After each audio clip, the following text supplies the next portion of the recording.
السلام علیکم ورحمۃ اللہ وبرکاتہ۔ دوستو عزیز ساتھیوں، جو حضرات مرکز نظام الدین سے باہر گئے ہیں انہیں سب کو پتہ ہے کہ مرکز نظام الدین قائم کرنے میں کتنی بڑی قربانیاں لگی اور کتنی زبردست تمام کے تمام خاندان نے قربانیاں دی ہیں۔ پھر بھی سب کچھ جاننے کے باوجود یہ حضرات مرکز نظام الدین چھوڑ کر چلے گئے۔ یہ محرومی کی بات نہیں تو اور کیا ہے۔ تو ایک بیان ہے جو کہ حضرت مولانا احمد لاٹ صاحب جو کہ وہاں کی قربانیاں بتلا رہے ہیں، تو تمام حضرات وہ بیان دھیان توجہ کے ساتھ سنیں کہ کیسی قربانیاں دی گئی ہیں۔ مجھے یاد ہے، مجھے خوب یاد ہے، جب ہم کہیں سے تشکیل سے نظام الدین آتے تھے بنگلے والی مسجد، سیڑھی پر قدم رکھتے ایسے معلوم ہوتا تھا جیسے ہم اپنے گھر آ گئے، اپنے ماں باپ کے پاس آ گئے۔ سب سے پہلے یوسف بھائی ڈرائیور تھے نا، اللہ ان کی مغفرت فرماوے، پالنپور کے، وہ امیر تھے، اور ہم وہاں گئے تو بس اسٹینڈ پر کھڑے تھے۔ کہاں؟ انہوں نے ہم سے پوچھا کہاں جا رہے ہو؟ مرکز جا رہے ہیں۔ مرکز کیا ہے؟ بنگلے والی مسجد۔ وہاں کیا کرنا ہے؟ آدمی کہیں جاتا ہے تو کچھ لے کے جاتا ہے، کچھ لے کے آتا ہے، تو کیا؟ انہوں نے تو سوالوں کی بھرمار، امیر صاحب پہلی مرتبہ نکلے ہیں، ہم کو معلوم نہیں ہے، آپ بتاؤ ہم کو کیا؟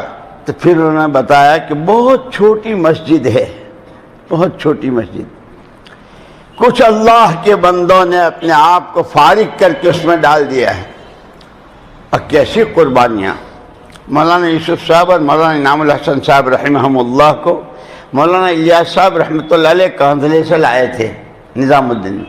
یہ اپنے ہاں جھنجھانے میں اور کاندھلے میں بہت رئیس گھرانہ تھا، بہت ماشاءاللہ کھانا پینا دسترخوان۔ یہاں مولانا یوسف صاحب رحمۃ اللہ علیہ ایک دن گھر میں جائیں تو اماں جی کے پاس کچھ نہیں، باہر آئیں تو ابا جی کی تو نیت بندی ہے، اور بھوک ان کو بہت سخت، اور پورا جنگل، چائے کی پیالی نہیں ملتی تھی۔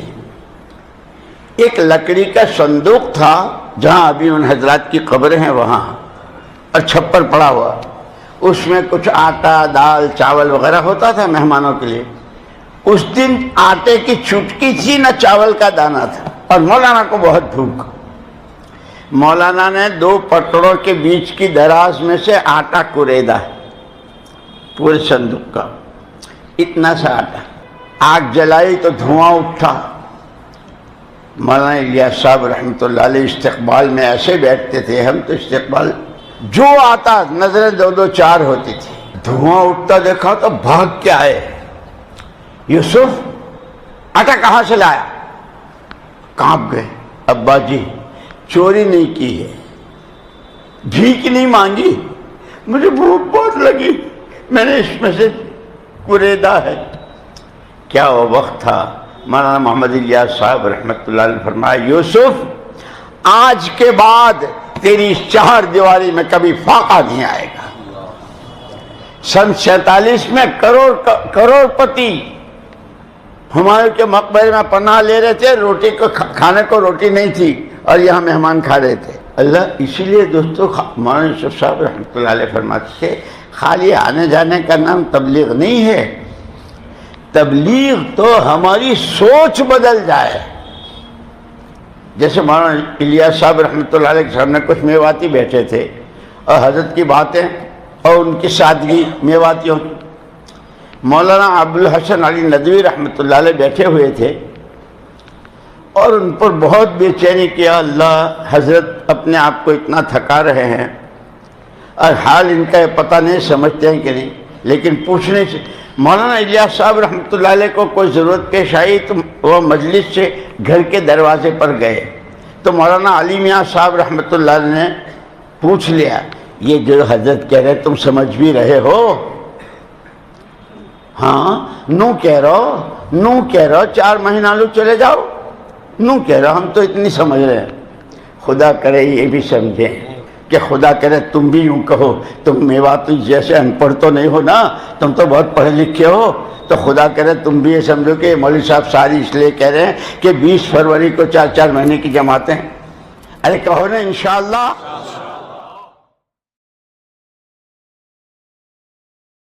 ان الصلاۃ تنہا عن الفحشاء والمنکر ولذکر اللہ اکبر.